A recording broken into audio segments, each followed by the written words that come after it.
Movie की शुरुआत दो स्कूल बसों से होती है जिनमें हम देखते हैं कि उनमें सिर्फ लड़कियां ही होती हैं। उन सब लड़कियों में हमें एक मित्सुक नाम की लड़की को दिखाया जाता है जो बाकी लड़कियों से अलग है, क्योंकि वह हंसी मजाक करने के बजाय अपनी डायरी में कुछ लिख रही है। उसकी दोस्त उसे लिखना छोड़ उसके साथ मजे करने को कहती हैं। उसी वक्त मित्सु का पेन नीचे गिर जाता है और वो उसे उठाने के लिए जैसे ही नीचे झुकती है, उसी वक्त अचानक दोनों बसों के साथ सारी लड़कियों का सिर कट जाता है। मित्सुक बच जाती है क्योंकि वो उस वक्त नीचे झुकी हुई थी। अब ये भयानक दृश्य देखकर मित्सुक बहुत डर जाती है।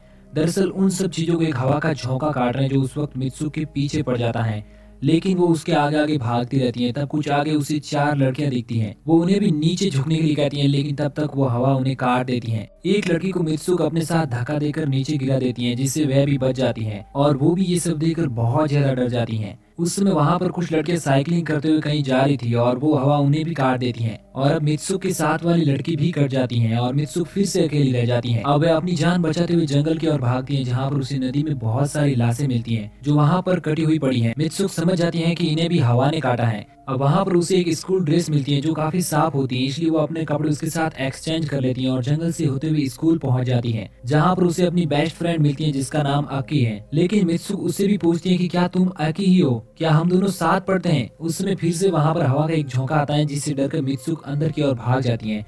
उस समय आकी हैरान हो जाती है कि आखिर मित्सुक को हुआ क्या है, वो बार बार मेरा नाम क्यों पूछ रही है और वो ऐसा अजीब व्यवहार क्यों कर रही है। तब वो आकी को बताती है कि जब वो स्कूल आ रही थी तब एक हवा ने स्कूल के बसों के साथ सारी लड़कियों को काट दिया, लेकिन मैं नीचे झुकी हुई थी इसलिए बच गई और किसी तरह भागते हुए स्कूल पहुंची।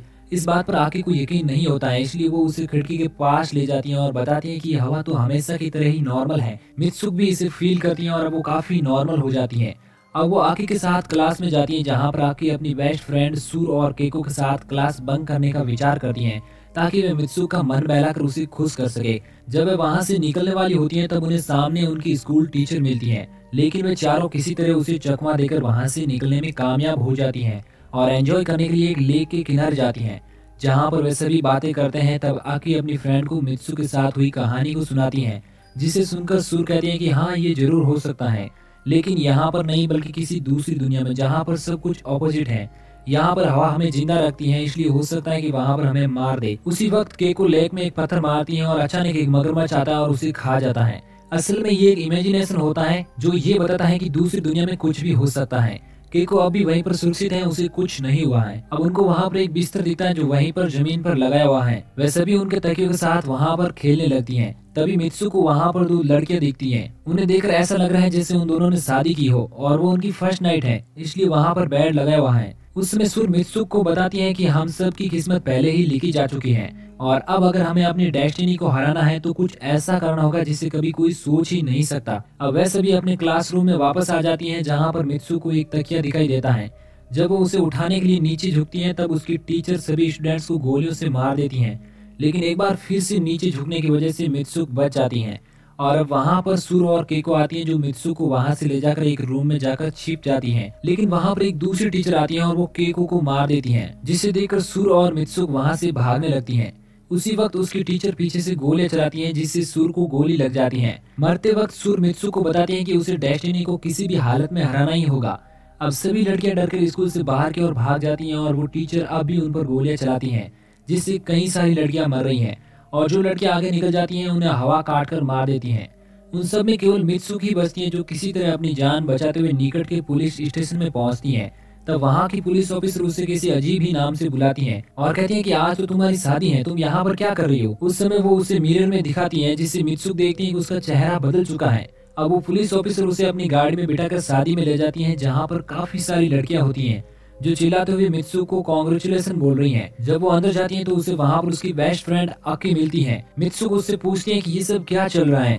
तब वो उसे बताती है कि एक बार तुम बस चुप रहो, मैं इसे जल्दी ठीक कर दूंगी, अभी हम किसी और के कंट्रोल में हैं। अब आकी मित्सुक को शादी की ड्रेस पहनाकर चर्च में ले जाती हैं, जहाँ पर कुछ लड़कियां उसकी मजाक उड़ाती हैं क्योंकि उसने अपने हाथ में एक कांच की टूटी हुई बोतल पकड़ी है। जब वो आगे जाकर देखती हैं तो दूल्हे के रूप में एक सुअर खड़ा है, जिसे देखकर मित्सुक उस कांच की बोतल को उसके अंदर घुसा देती है और अब मित्सुको और आकी मिलकर वहाँ पर मौजूद सभी लड़कियों को मार देती हैं। और जब वो दोनों वहाँ से निकल रही होती हैं तब वहाँ पर ब्लैक सूट पहने हुए 2 लड़कियां आती हैं जो मित्सुको और आकी को वहाँ से जाने से रोकती हैं, लेकिन वह दोनों उन्हें भी मार देती हैं और अब वहाँ से भाग जाती हैं। भागते हुए मित्सुको अपने आप को वहाँ पर लगे हुए एक मिरर में देखती है, तब वो एक दूसरी लड़की में बदल जाती है जो एक रेसर है। और अब कुछ लड़कियां वहाँ पर आती हैं और उसे बताती हैं कि ये रेस तुम्हें किसी भी हालत में जीतनी है। ये सुनकर मित्सुको वहाँ से भागने लगती हैं। तब आगे जाकर उसे उसकी दोनों फ्रेंड केको और सुर उसके साथ भागते हुए मिलती हैं, जो उसे बताती हैं कि तुम्हें इस दुनिया को छोड़कर जाना होगा।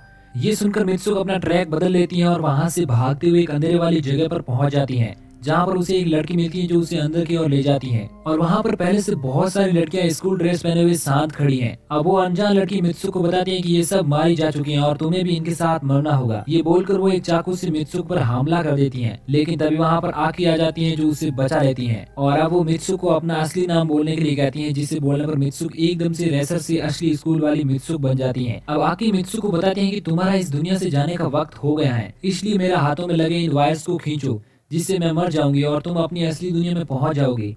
लेकिन मित्सुको आकी से बहुत ज्यादा प्यार करती हैं, इसलिए वह ऐसा करने से मना कर देती हैं। लेकिन आकी के ज्यादा दबाव देने से वो मजबूरन उन वायर्स को खींचती हैं, जिससे आकी की बॉडी के बीच में से 2 टुकड़े हो जाते हैं और उसके बीच में से एक चमकदार रोशनी के साथ एक दरवाजा खुलता है। अब मित्सुको उसके अंदर जाती है, जिससे वो एक अलग दुनिया में पहुंच जाती है जहाँ पर केवल आदमी है। तभी उसे सामने की दीवार पर अपना फोटो दिखता है। जब वह उसे देख रही होती है तब वहाँ पर एक लड़का आता है और मित्सुको को बताता है कि तुम फ्यूचर में हो, जिसे सुनकर मित्सुको वहीं पर बेहोश हो जाती है। जब उसे होश आता है तो वो अपने आप को एक बुढ़े आदमी के पास पाती है जो वीडियो गेम खेल रहा है और वहाँ पर बहुत सारी लड़कियां खड़ी हैं। असल में वह बुढ़ा आदमी उन्हीं सबको एक रिमोट से कंट्रोल कर रहा है। अब वह आदमी मित्सुको के पास आता है और उसे बताता है कि तुम भी इस वीडियो गेम का हिस्सा हो। हालांकि पहले तुम मर चुकी थी, मगर मैंने तुम्हारे डीएनए को यूज करके फिर से तुम्हें जिंदा किया है और एक पुतले के रूप में बनाकर इस गेम में डाला ताकि तुम हम सबको एंटरटेन कर सको। अब वो बुढ़ा आदमी मित्सुको को एक लड़के के साथ सोने को कहता है, लेकिन मित्सुको अब कुछ भी समझ नहीं पाती है और जबरन उसे उस लड़के के पास जाकर सोना पड़ता है। लेकिन तभी उसे याद आता है कि उसकी फ्रेंड सुर ने कहा था कि अगर उन्हें डेस्टिनी को हराना है तो उसे कुछ ऐसा करना होगा जिसको कभी किसी ने सोचा ही नहीं हो। और वो ये सोचकर उस लड़के का गला दबाने लगती है और उसे कहती है कि अब बहुत हो गया है, अब मैं तुम्हें हम सबको खिलौनों की तरह नहीं खेलने दूंगी। और ये कहकर वो अचानक खुद को ही मार देती हैं, जिसे देखकर वह बुढ़ा आदमी चिल्लाने लगता है। और उसके बाद गेम के सभी कैरेक्टर जो मित्सुको के हैं वो अपने आप को मार लेते हैं और अगले सीन में हम मित्सुको को बर्फ पर पड़े हुए देखते हैं जो वहाँ से खड़ी होकर भाग जाती हैं। इस तरह वो फाइनली इस वीडियो गेम से बाहर निकल जाती हैं और यहीं पर इस मूवी का एंड हो जाता है। आपको ये मूवी कैसी लगी हमें कॉमेंट करके जरूर बताएं।